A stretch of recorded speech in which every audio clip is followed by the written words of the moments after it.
मेरी बाइक पूरी फिस्टेल कर गई। मतलब पीछे वाला चक्का जो है पूरा रिम से बाहर आ गया, टायर उसका। और थैंक गॉड मैं स्पीड में नहीं था। और भाई अपना यहाँ पे हेल्प कर रहा है। और ये देखो 3 पंचर निकला स्कूटी में।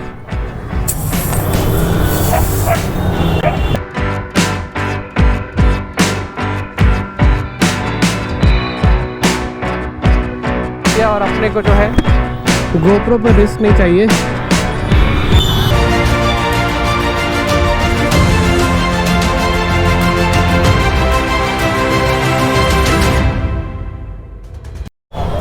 तो भाई साहब निकले थे काम के लिए और स्कूटी हो गई है पंचर। और भाई अपना यहाँ पे हेल्प कर रहा है। और ये देखो 3 पंचर निकला स्कूटी में।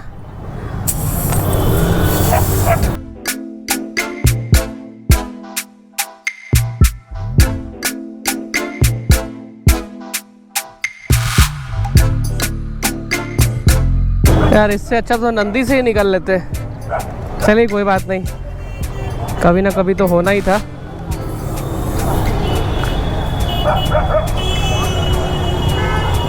और अभी इस वक्त हम लोग हैं नाला रोड के आसपास। तो ये पेट्रोल पंप है नाला रोड का और यहीं पे हम लोग पंचर बनवा रहे हैं।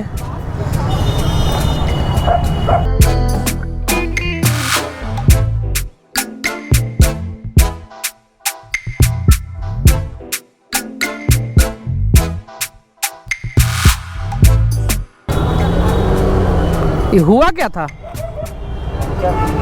पंचर हो गया था।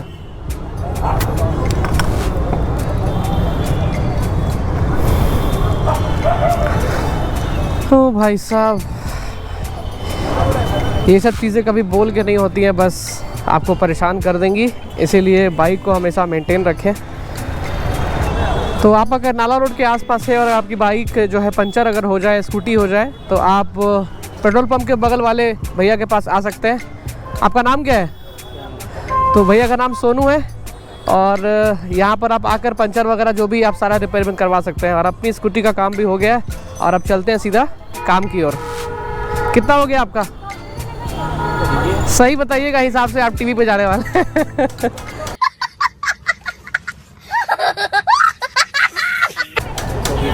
120। तो भैया का 120 रुपये चार्ज हो गया। हम 120 रुपये इनको देते हैं।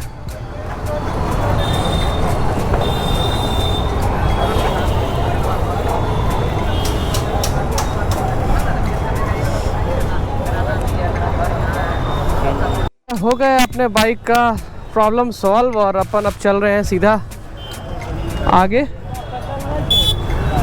तो थैंक यू भैया, आपका काम हो गया मेरा।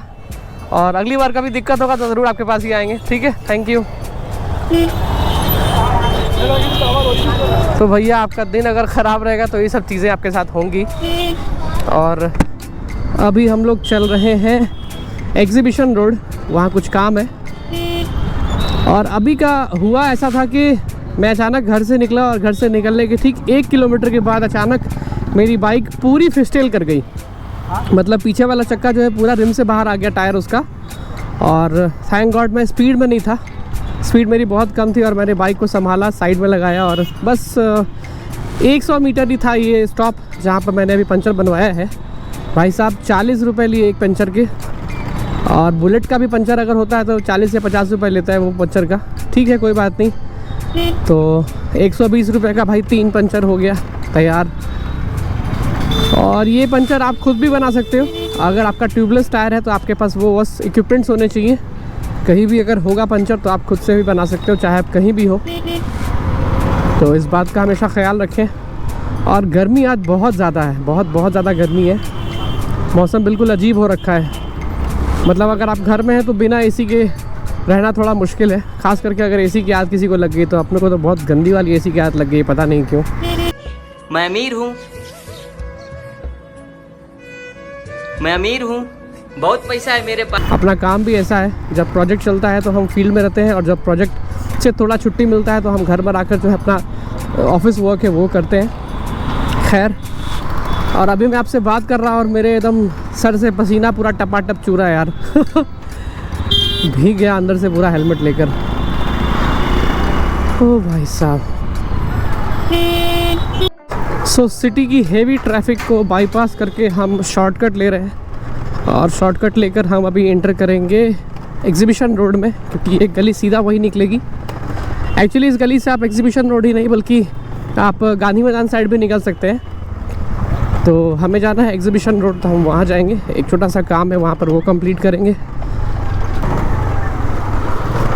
तो पिछले 2 दिन से मैं नंदी को लेकर घूम रहा था। काम जो था वो मेरा नंदी पे हो रहा था, लेकिन अब जो है नंदी हमारी घर पे है और आज बसंती को निकालना बहुत ज़रूरी था, इसलिए बसंती को निकाल लिया हमने। और बसंती भाई गुस्से में थी, इसलिए देखा नहीं, घर से निकलते ही खर्चा करवा दिया। तो ये सामने आपको एग्जीबिशन रोड का फ्लाईओवर ऊपर पे दिखाई दे रहा है और नीचे वाला जो रोड है हम उस पर चलेंगे सीधा।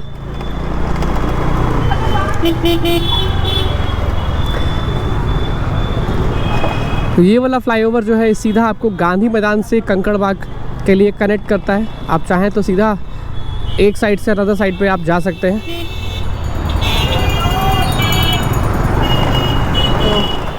तो एग्जीबिशन रोड वाला अपना काम हो गया है और अब सीधा चलते हैं गांधी मैदान। वहाँ भी एक छोटा सा काम है, गोप्रो का ही कुछ एसेसरीज है जो मुझे ख़रीदना बहुत ज़रूरी है। तो फटाफट पहुँचते हैं वहाँ पे।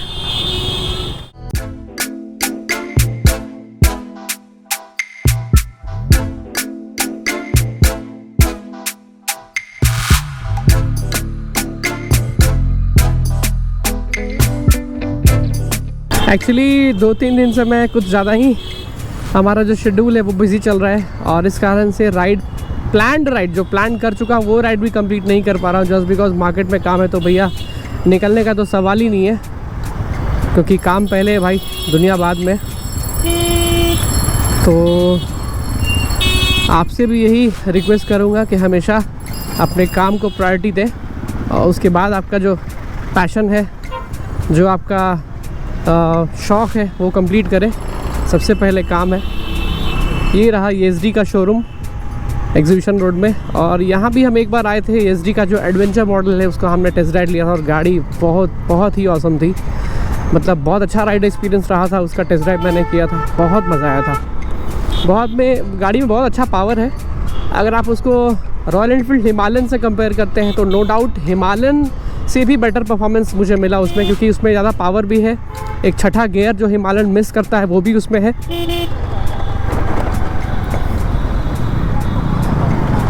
तो यहाँ से हमने ले लिया है कट और थोड़ा सा रॉन्ग साइड होकर हम सामने आधारशिला कॉम्प्लेक्स है वहाँ चलते हैं और ढूंढते हैं। एक्चुअली गोप्रो का मुझे टेम्पर्ड ग्लास लेना था। मेरा गोप्रो हीरो 8 है और टेम्पर्ड ग्लास लगाना बहुत ज़रूरी होता है स्क्रीन और आगे लेंस के पास। तो चल के ढूंढ लेते हैं भाई, इससे पहले कि कोई दूसरा नुकसान ना हो जाए हमें। तो यहाँ लगाते हैं स्कूटी। आदत बाइक की है ना। चलिए, तो ये है आधारशिला कॉम्प्लेक्स और इसको बुलाता है फोटोग्राफर्स कॉम्प्लेक्स। मतलब इसमें कंप्लीट जो आपको शॉप्स नज़र आएंगे वो सिर्फ फोटोग्राफी से रिलेटेड है, फोटोग्राफी इक्विपमेंट से रिलेटेड है। Camera, DSLR, drone, action cameras, accessories, parts, सब कुछ मिलेगा आपको यहाँ पे। तो सीधा चलते हैं ऊपर और देखते हैं।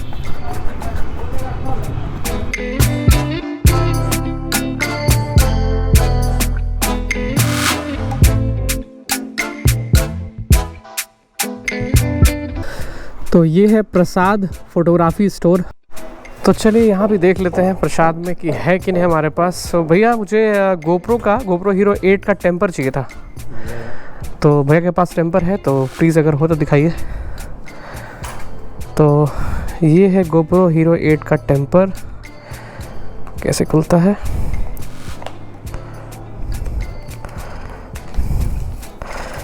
तो गाइज़ यहाँ पे छोटा वाला भी है और ये पीछे स्क्रीन के लिए और डिस्प्ले के लिए। भैया क्या पड़ेगा हम लोग?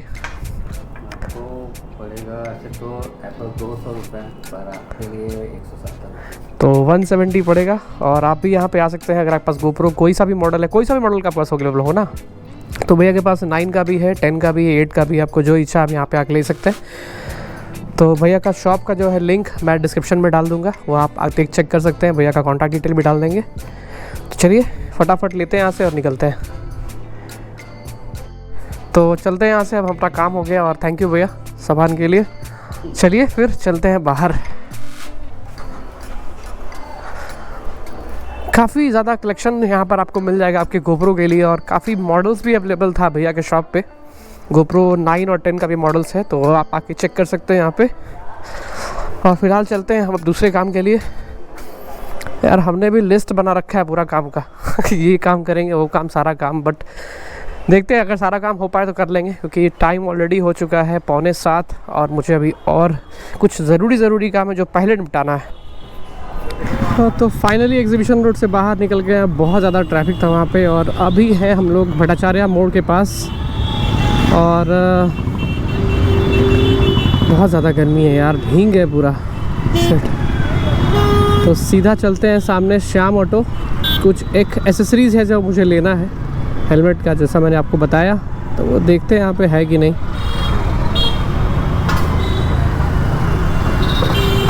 यार बाइक कहाँ लगाई जाए, तो चलते हैं ऊपर श्याम ऑटो में और बात करते हैं आपसे।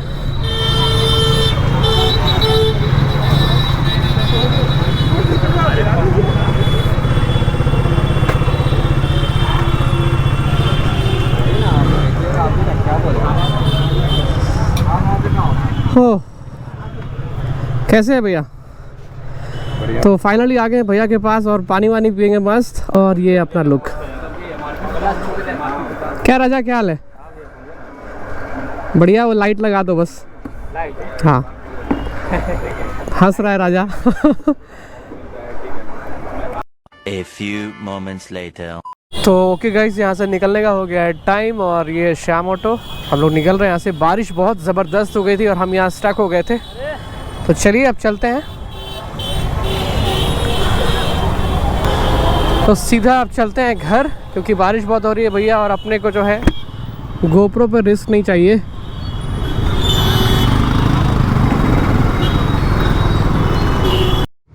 सो ओके गाइज, और घर पहुंच गए हम लोग। बहुत ज़ोर की बारिश हो रही थी, और अभी मैं आपको दिखाता हूँ वो हेलमेट का एसेसरीज जो मुझे श्याम ऑटो से मैंने खरीदा है। और ये वाला आपको दिखाई दे रहा होगा, हेलमेट के पीछे एक लगा है पार्ट, और this is basically a blinker, जो कुछ इस तरह से ब्लिंक करता है। अगर मैं इसको ऑन करता हूँ तो देखिए ये इस तरह से ब्लिंक कर रहा है, और इसमें 3 कलर्स अवेलेबल है।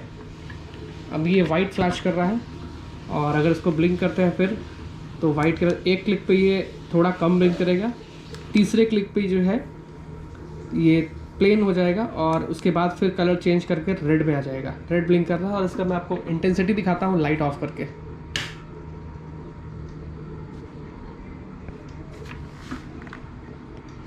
तो काफ़ी अच्छा लाइट दे रहा है ये।